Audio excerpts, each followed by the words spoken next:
welcome aboard to this webinar, this live session, unless you're watching the recording, of course. But we're doing this live for you today, all the way from Britain's Ocean City, from sunny Plymouth in the United Kingdom.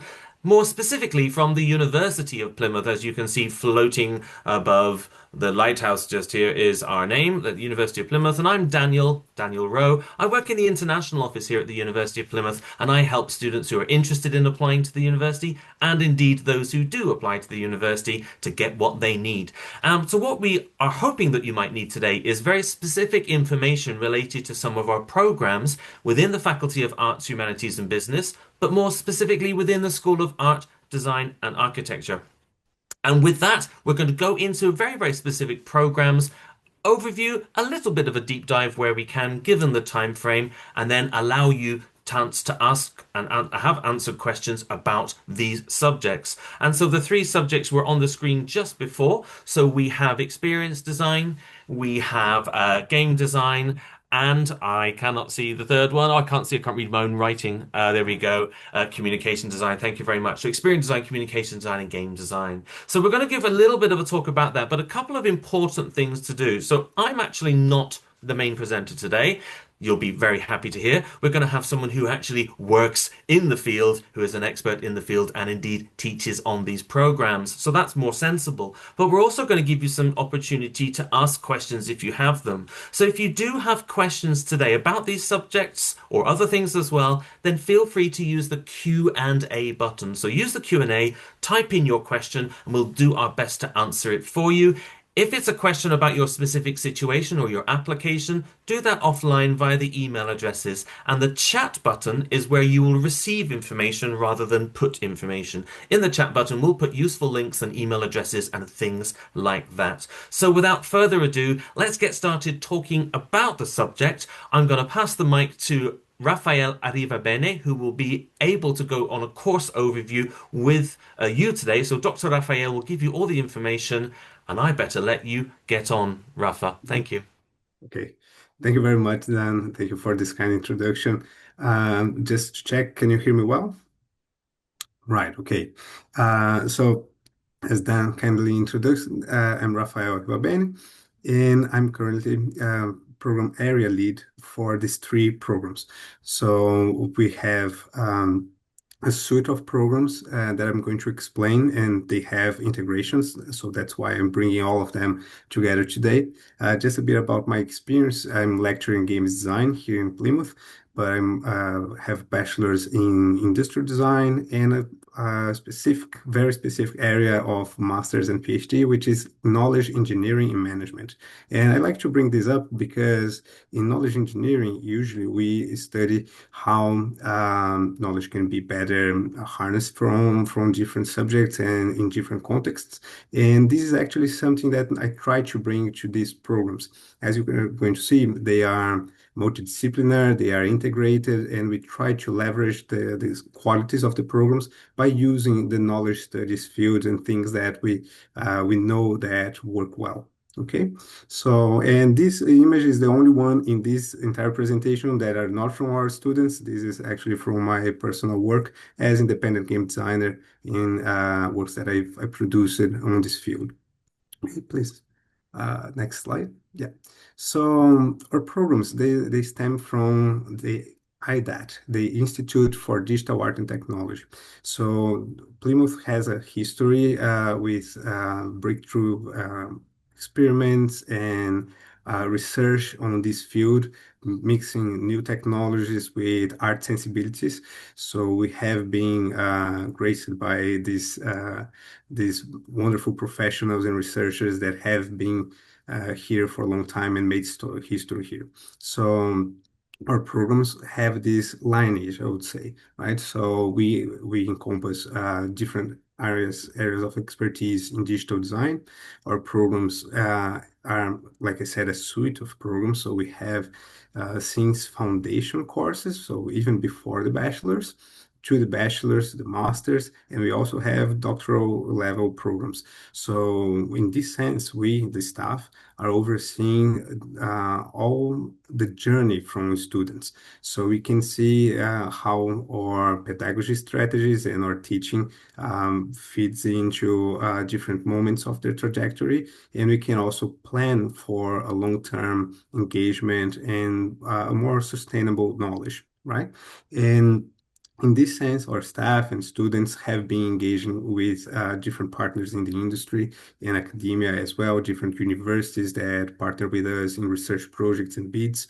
So here, just to list a few, Real Ideas is an important partner with us here in Plymouth. That is a company that works with immersive experiences. I'm going to show a bit how we're connected with them. Epic Games has been a partner for for some years now. We are certificated trainers from them, so we have a lot of contact with these people. And Epic Games, the creators of Fortnite, possibly, and the Unreal Engine, possibly you know. And of course, we have been getting funds and things from the British Academy and the Arts Humanity Research Council. So both our students and our staff members. Okay. This- so today I'm going to talk specifically about our postgraduate taught programs, right? Our master's level. So currently we have within IDAT three programs, but we are working on more. So hopefully next year we'll have some new programs, and possibly 2 years from now we'll have yet more different programs, master level, that you can look for. So our structure, as I said, they are is a shared structure. So we have this idea of interdisciplinarity. We put the programs and the students together and staff.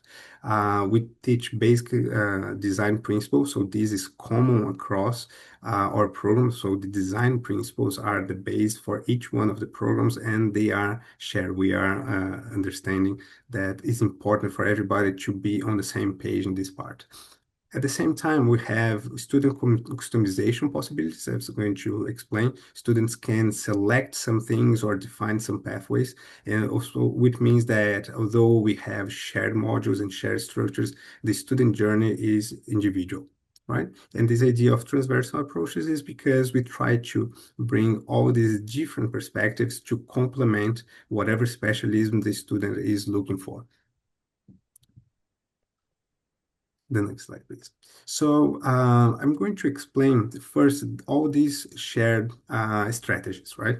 So I'm going to explain everything that is common to the programs, and then I'm going to go into the details of the programs themselves. You can imagine a bit like the programs being more of a flavor or a specific perspective, like I said, a transversal perspective on something that's shared. So I'm going term by term. So on the first term, when you first start here with us, every student will be enrolled in one core module, which is program specific, but is going to have a chance to opt for an elective module. Currently, we have these four options: spatial storytelling, immersion and XR, interaction design, and innovations in printmaking. I'm going to go through each one on the next slides, please.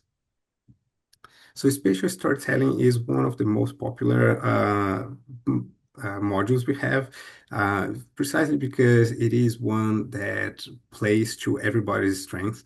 It is about multimodality, so it's about not only multimedia, like we think about audio-visual or games experiences, but it tries to expand from there using all the senses. So it is focused on narrative experiences, so you can explore even things connected to theater and performing arts or literature, so or lectures. And this module has been run by Dr. Hannah Wood.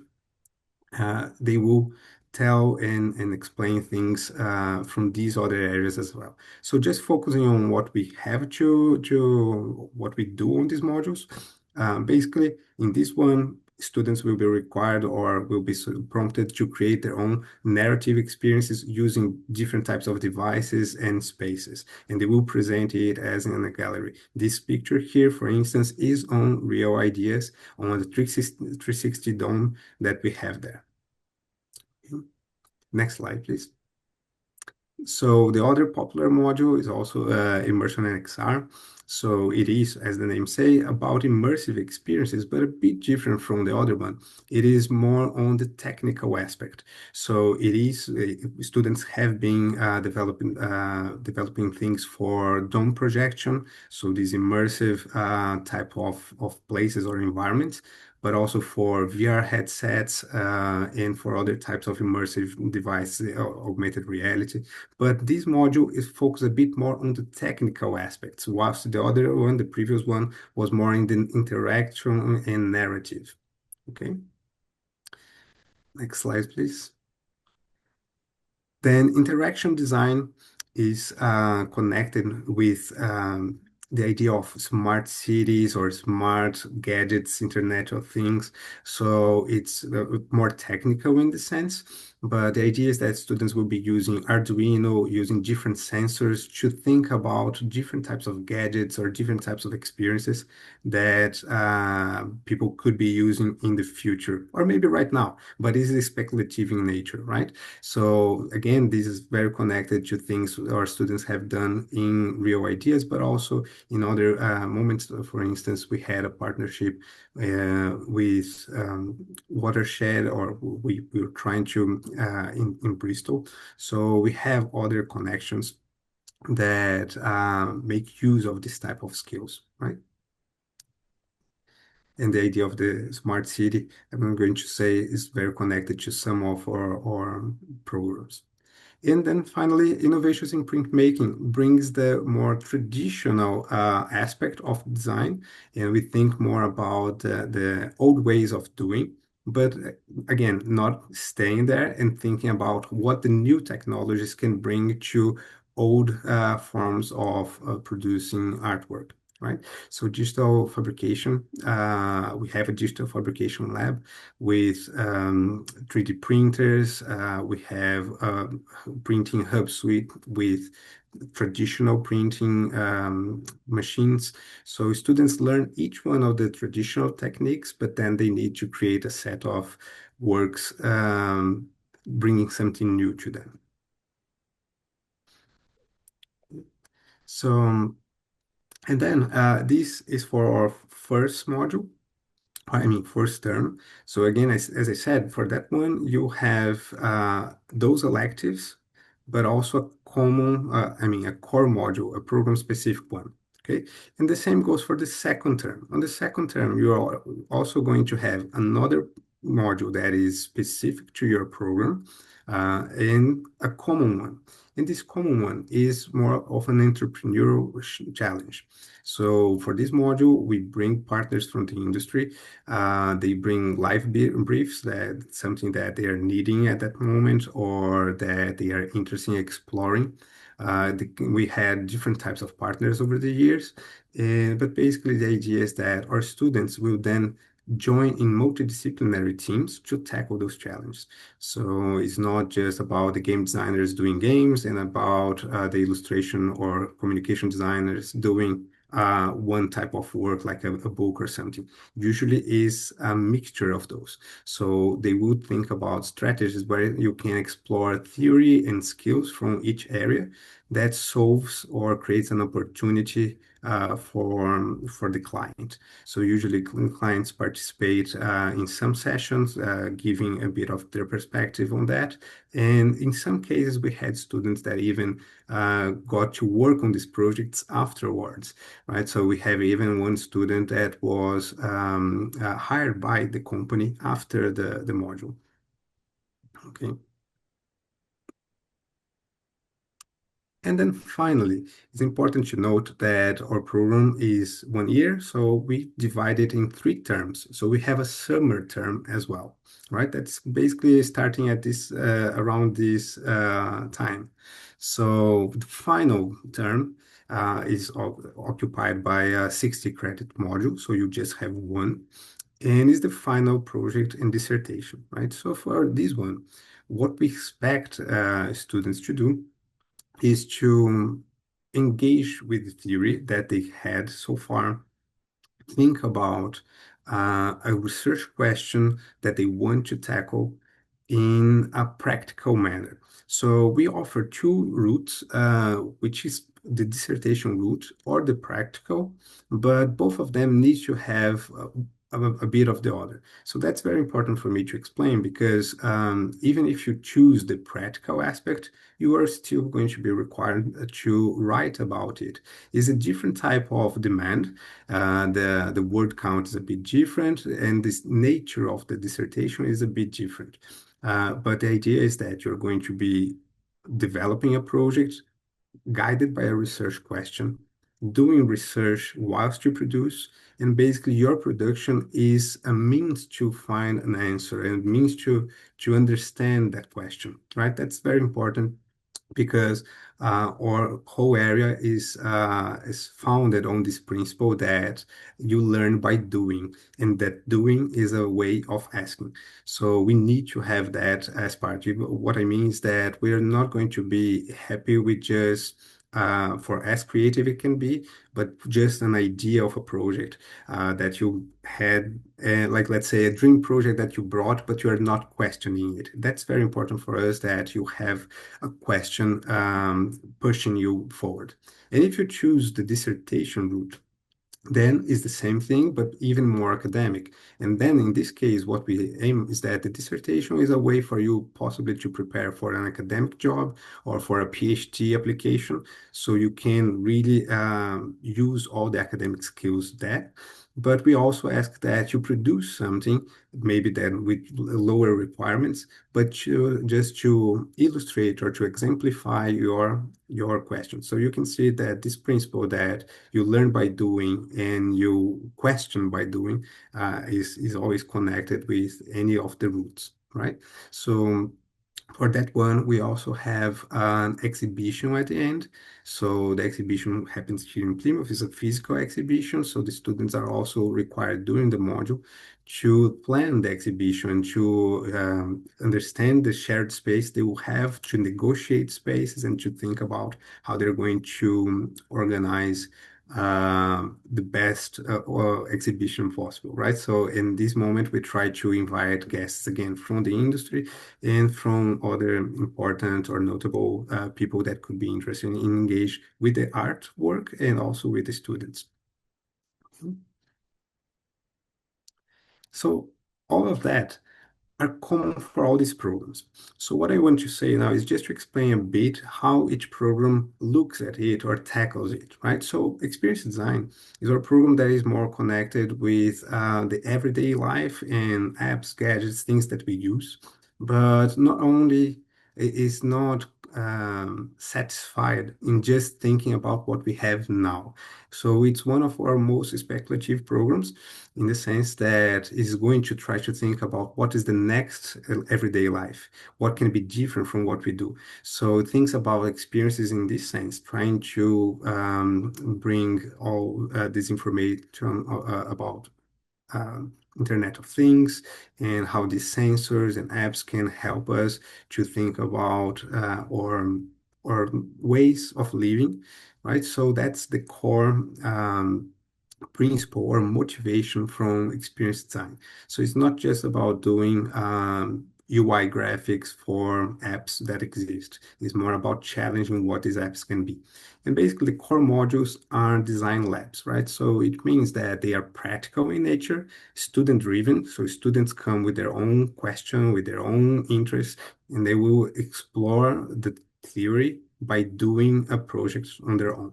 So usually projects are individual and they'll be evaluated at the end of each one. It can be, as many do, a sequence of explorations that culminate on a final project. Then communication design is kind of the opposite of the spectrum in a sense. Students are also engaged in UI design and digital graphic design, but there's an element, a tradition in that module to connect with traditional forms of graphic design, important valorization of illustration and these more artistic forms of representing concepts and delivering messages.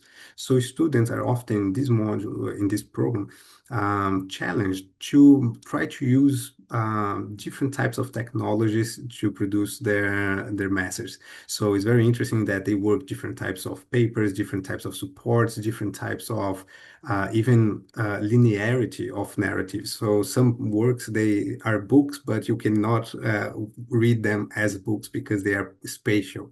So it's very interesting.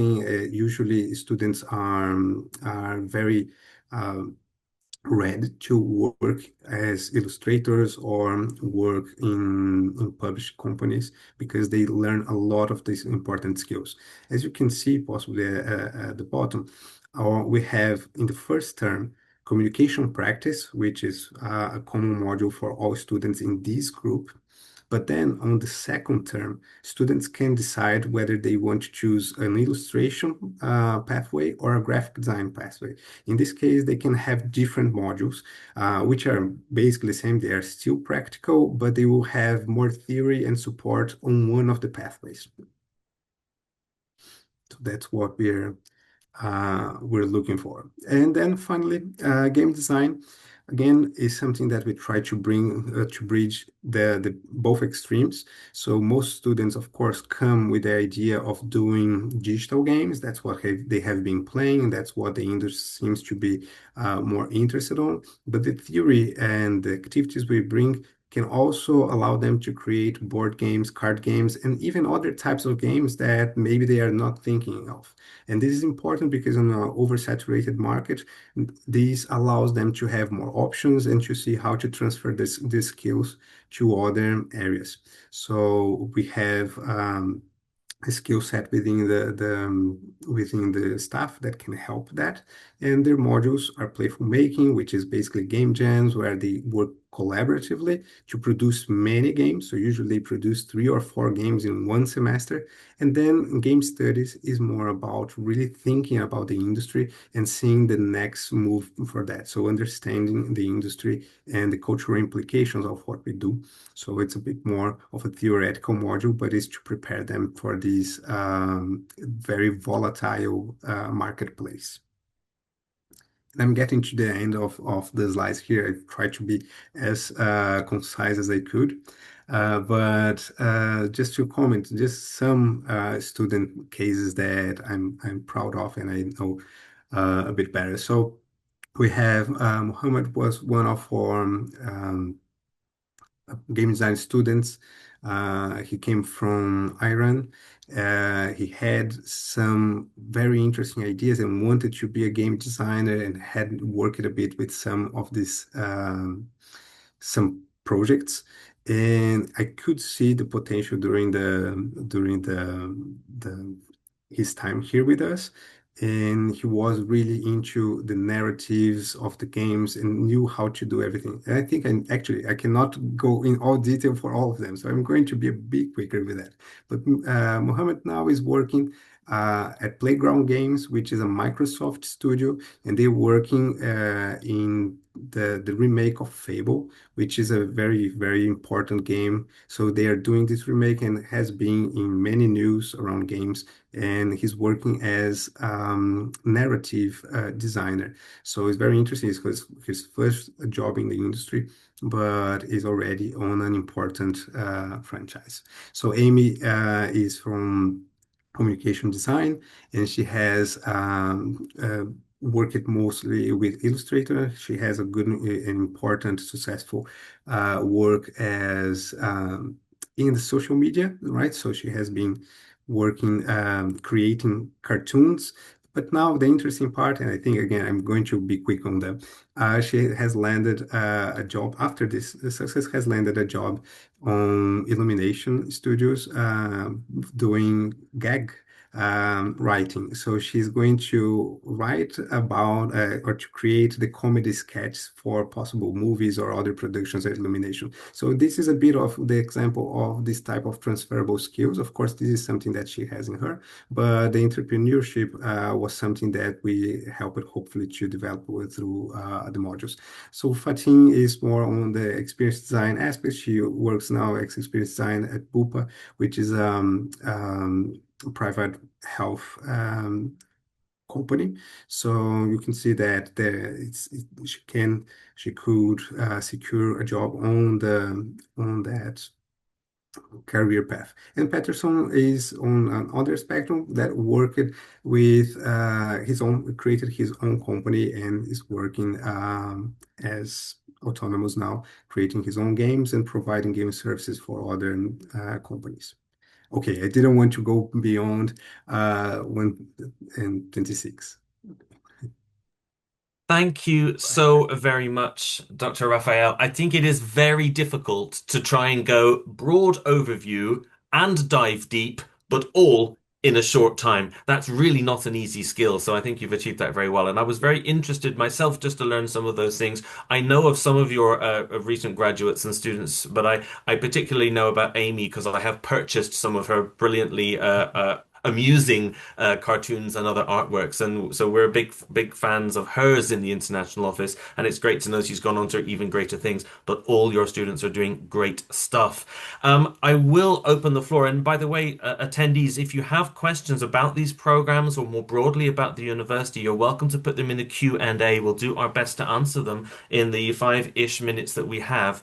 I'd like to start with a question myself, if I may. I noticed that a lot of the content is about learning by doing. I heard that phrase a lot, learning by doing, which I love because it's building your skill set, but it's also building long-term memory rather than learn, repeat, and possibly forget type of short-term memory. So that's really, really important. But what other skill set do you think, what makes a good student in these courses? What are the characteristics of such success stories like the ones you gave us today?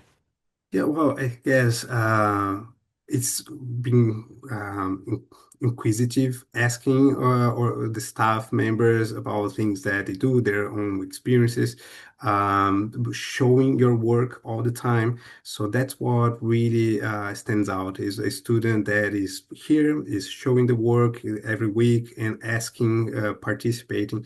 That's always very important because it's where we can bridge gaps between what was told, what was said, and what the student is really understanding. So we can, let's say, organize everything, but neater in this sense. So we need that inquisitive fire, that spark, and then Yeah. we can help to support that. Fantastic.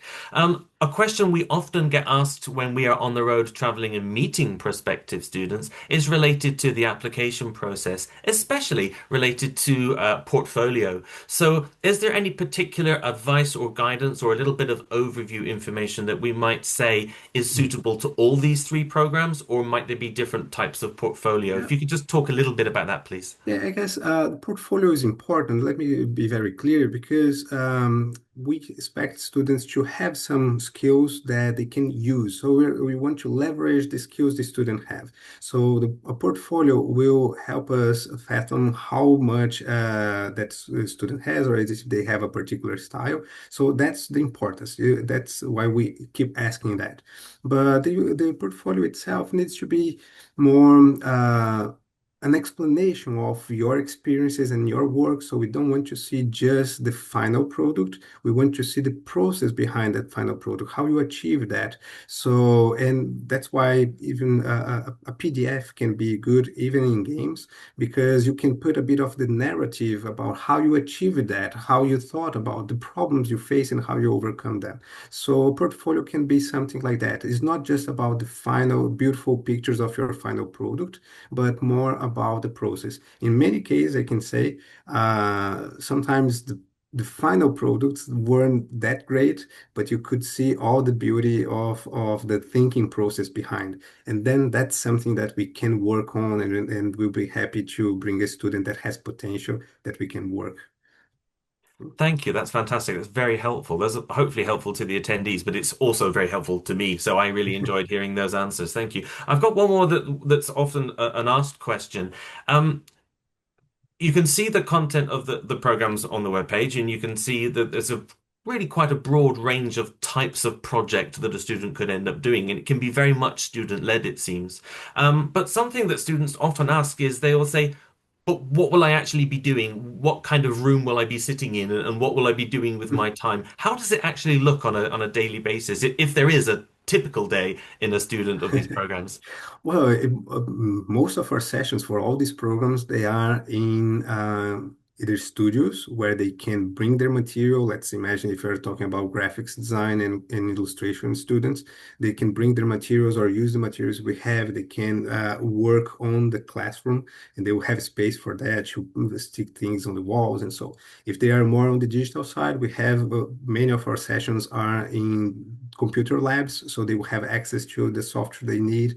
They can be integrated with each other online whenever they need to work on digital products collaboratively. So we have these spaces for them to work. So I think in this sense is very good because again, the practice is very important. So even on the moments, of course, there are moments where we want to discuss theory, and then in these moments we try to avoid the screens. But for the other ones, we want to have them doing and thinking and discussing with each other and showing what their work. That's often how it goes. Thank you. And I think it really can be so varied. I think the students I meet in the whole school, in the ADA school, everywhere I go, every section of the buildings that I'm in, there's such a variety of things going on. So it's always a very colorful and interesting part of my day if I can get over to where you guys work. Thank you. Th Those are some of the questions that we have. Are there any further questions that are raised? Beth, could you help me if there's any more questions that need to come No, there be hasn't answered? been anything coming up in the chat, so hopefully everyone listening is sort of guessing what they need.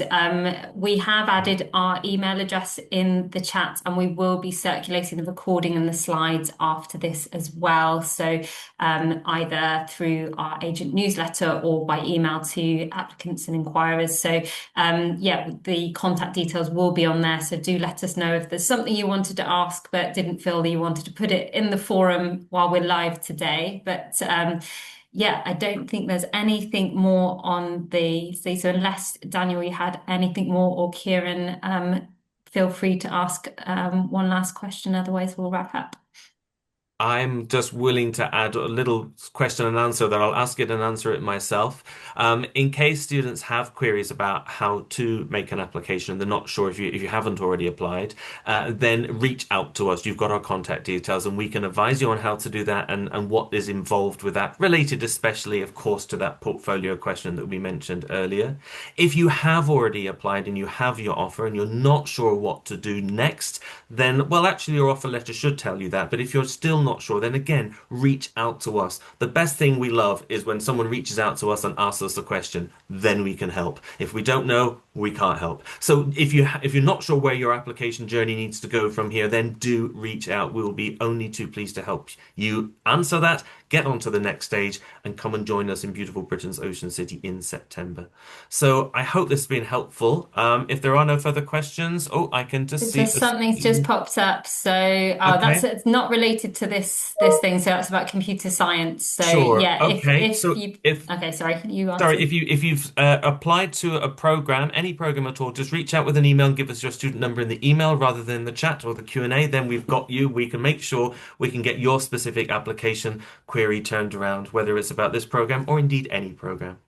Okay, in which case I think it remains for me to say thank you so much for attending, because otherwise we're just talking to the ether, and that's not as much fun as it sounds.